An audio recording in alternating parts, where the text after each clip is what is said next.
Bismillahirrahmanirrahim. Assalamualaikum warahmatullahi wabarakatuh. Teman-teman sekalian, jumpa lagi di channel Kang FJK. Dan kali ini, di konten kali ini, saya akan mengangkat satu materi, satu konten yang agak beda dengan konten saya yang sebelumnya, yang kebanyakan berisi tentang ilmu pengetahuan, teknologi kelistrikan, teknik pendinginan, pengelolaan sampah, dan lain-lain. Tapi kali ini saya ingin mengangkat satu tema yang agak unik, yaitu tentang dunia politik, terutama berkaitan dengan kontestasi pemilihan umum 2024 yang insya Allah akan kita laksanakan serentak pada tanggal 14 Februari 2024. Baik, jadi begini teman-teman, dari sekian percakapan di ruang-ruang publik yang saya coba amati, saya cermati, ada beberapa dari sebagian dari kita yang merasa tidak ingin menggunakan hak pilihnya dalam pemilu 2024 besok, alias mereka memilih golput. Nah, dari sekian bentuk percakapan itu saya mencoba merangkum bahwa argumentasi mereka kenapa tidak menggunakan hak pilihnya untuk ikut di dalam pemilu 2024 besok, antara lain ada 3. Yang pertama adalah pernyataan mereka misalnya begini, ngapain sih saya harus memilih kalau nanti yang kami pilih itu sebenarnya hanya sekedar kamuflase, karena sebenarnya sudah ada yang didesain, sudah ada yang disiapkan untuk dilantik. Jadi apapun yang dipilih oleh masyarakat, toh yang dilantik hanya itu saja, artinya sudah disiapkan. Ya, tentu ini yang dimaksud adalah mereka-mereka yang terafiliasi dengan kelompok-kelompok yang mempunyai pengaruh yang kuat, atau terafiliasi atau berdekatan dengan kelompok-kelompok pemegang kekuasaan, misalnya seperti itu. Nah, yang kedua adalah argumentasi seperti ini, emangnya kalau kita pilihan mereka itu menang, lalu kemudian bisa menepati janji-janjinya paslon atau partai politik atau anggota legislatif atau apapun lah yang mereka pilih di dalam kontestasi 2024 besok itu, ketika dipilih apakah mereka bisa dipastikan 100% memenuhi janji-janjinya. Jangan-jangan mereka hanya berjanji pada saat kampanye saja, tapi pada saat mereka terpilih mereka melupakan janji-janji itu. Yang kedua. Nah, yang ketiga, adanya argumentasi bahwa apakah nanti yang terpilih itu, siapapun yang terpilih nanti itu terus secara otomatis drastis bisa membuat rakyat itu berubah menjadi kaya, menjadi pinter, menjadi sejahtera secara otomatis, atau ya toh nanti siapapun yang terpilih masyarakat cuma bakalan ya tetap itu gitu-gitu aja, yang hidupnya susah ya tetap susah, yang kaya tambah semakin kaya, dan yang tidak mendapatkan akses pendidikan, kesehatan ya hanya akan menjalani hidupannya seperti sedia kala, tidak ada perubahan sama sekali. Nah, itu narasi yang ketiga, dan ini saya mencoba merangkum kira-kira ada 3 poin itu. Nah, teman-teman, jadi menyikapi dari 3 argumentasi tersebut, kalau saya berpendapat mungkin apa yang saya sampaikan nanti semoga bisa menjadi satu bahan renungan, bahan pertimbangan, dan bahan diskusi kita semua. Semoga, saya berharap teman-teman yang awalnya tidak ingin menggunakan hak pilihnya, setelah menonton video ini lalu merenung, berdiskusi dengan teman, kolega, saling membandingkan dan menyandingkan dengan berbagai literasi, kemudian berubah pikiran sehingga tetap akan menggunakan hak pilihnya. Karena sekali lagi saya ingin mengajak kita semua sebagai warga negara kalau saya berpendapat harus memanfaatkan momentum itu, karena bagaimanapun juga momentum pemilu ini sebagai salah satu merupakan pintu untuk membawa masa depan berbangsa dan bernegara kita ke depan, paling tidak 5 tahun ke depan. Oleh karena itu saya berharap mari kita tetap menggunakan hak pilih kita. Nah, jadi begini teman-teman, saya ingin memberikan satu referensi, satu bahan diskusi menyikapi dari 3 argumentasi tadi. Pertama begini, menggunakan hak pilih kita di tanggal 14 Februari 2024 besok itu sebenarnya, kalau bagi saya pribadi, ini bukan soal hanya sekedar memilih untuk supaya apa yang kita pilih ini kalah atau menang. Jadi kita memilih bukan hanya sekedar untuk mencari kalah dan menang, tetapi memilih ini merupakan sebuah keberpihakan terhadap sikap pilihan kita. Jadi memilih bukan hanya sekedar untuk kalah dan menang, tetapi memilih dalam rangka menunjukkan keberpihakan kita pada sikap yang kita tunjukkan dengan cara mencoblos.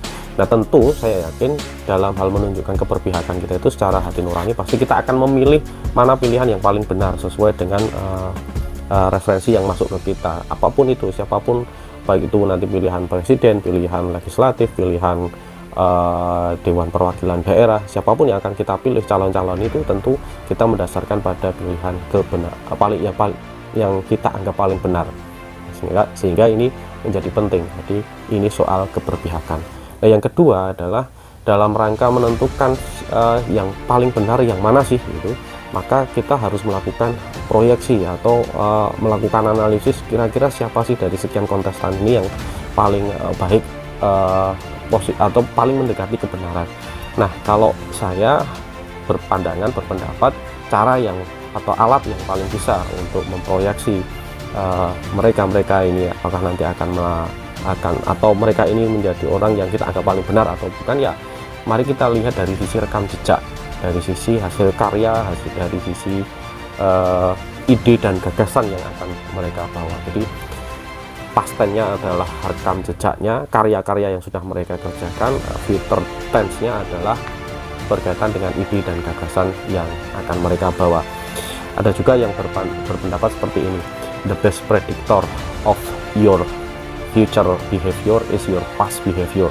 Jadi melihat atau memprediksi perilaku yang akan dilakukan oleh seseorang di masa mendatang itu, ya lihatlah perilakunya dia di masa lalunya. Jadi ini juga salah satu alat untuk melihat atau salah satu metode untuk kita memproyeksikan seseorang, apalagi kaitannya nanti dengan pilihan kita. Sekali lagi yang akan kita pilih ini adalah mereka-mereka yang akan menduduki jabatan-jabatan penting, mereka-mereka yang akan memiliki kewenangan untuk merumuskan sebuah kebijakan. Jadi poin yang kedua ini menjadi sangat penting juga.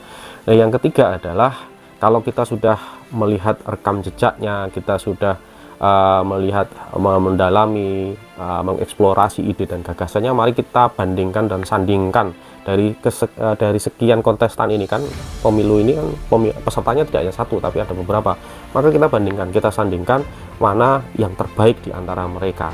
Kita lihat dari sisi rekam jejaknya, kita lihat dari sisi karya-karya yang telah mereka torehkan, mereka lakukan atau mereka hasilkan, kita lihat dari sisi ide dan gagasannya, lalu kita bandingkan. Mari kita bandingkan di antara sekian ini mana yang terbaik. Jadi bandingkan dan sandingkan. Nah poin yang keempat adalah kita memilih atau kita tidak memilih. Itu ingat, dalam sistem pemilu yang sudah disepakati yang berjalan ini, maka yang dihitung itu adalah mereka yang memilih.